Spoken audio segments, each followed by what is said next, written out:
তো একটা লোকের যদি ধরেন হার্ট অ্যাটাকের ঝুঁকি আছে কিনা বোঝার জন্যে, তার হোমায়ার বেশি কিনা, টিজিএইচডিএল বেশি কিনা, টিজিএইচডিএল রেশিও বেশি কিনা, সিআরপি বা প্রদাহ বেশি কিনা, ইনসুলিন বেশি কিনা, সুগার বেশি কিনা, ভিটামিন ডি কম কিনা, এটা জানলেই যথেষ্ট।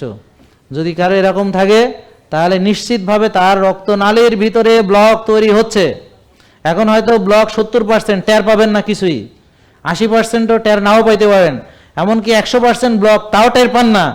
তারপরে বুক ব্যথা হয়েছে, ডাক্তারের কাছে গেছে, এটা 100% ব্লক, এক্ষুনি রিং ঢুকান, এক্ষুনি ঢুকাইয়া চলে আইছেন, আপনি টের পান নাই, আপনি হঠাৎ করে রুগী হয়েছেন। আসলে আপনি অনেক দিন ধরে রুগী হয়েছেন। ব্লক প্রথমে 1%, তারপর 2%, তারপর 3%, 100% হইতে 30-40 বছর সময় লাগছে। আপনি ভাবছেন না আমার কিছু হবে না, সবাই বলে আমি তো ভালোই ছিলাম, সবাই তো ভালোই ছিল। আমি বললাম স্যার আমি তো ভালোই ছিলাম, হঠাৎ করে মাথা দিল, তারপরে দেখি যে প্রেশার 180। হ্যাঁ, উনি ভালোই ছিল। সবাই ভালোই থাকে, সে তো ভালো না এইটাই বোঝে না, মনে করে আমি ভালো আছি।